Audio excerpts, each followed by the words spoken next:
কি অবস্থা আপু, কেমন আছেন? ভালো আছি ভাই। নাম কি আপনার? পায়েল। পায়েল, দেশের বাড়ি কোথায়? নাটোরে। নাটোরের মেয়ে। কোন জায়গা থাকেন এখন? এখন বর্তমানে ফুলবাড়িতে থাকি। কে কে আছে ফ্যামিলিতে? ফ্যামিলিতে সৎ মা আছে, বাবা আছে, বাবাটা বয়স্ক, রিক্সা চালায়। আচ্ছা আচ্ছা। তো আপনার নিজের মা কোথায়? নিজের মা মারা গেছে।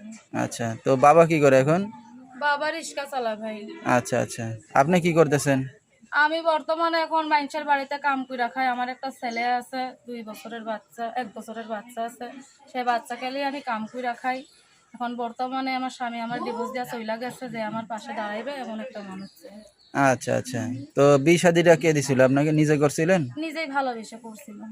তো এখন ভালোবাসার মানুষকে ছাড়াই আছেন নাকি? হয়। তো এখন ভবিষ্যতে কি চিন্তা আছে বিয়ে শাদী করার? ভবিষ্যতে যে আমার পাশে দাঁড়াইবে, আমার বাচ্চার খরচ টরচ দিতে পারবে, পাশে দাঁড়াইতে পারবে, ভালো একটা মনের মতন মানুষ হবে, এমন একটা মানুষের দরকার। পাইলে বিয়ে শাদী করবেন? বিয়ের সাথে তো বসবো যদি মনের মতন হয়। আচ্ছা, তো হুট করে তো দর্শক আর বিয়ে ভাইরা কি বসা ওই যায় না। যোগাযোগ করবে আপনার সাথে? মোবাইলের নাম্বার। আচ্ছা, তো দর্শক নাম্বারটা স্ক্রিনে পেয়ে যাবেন।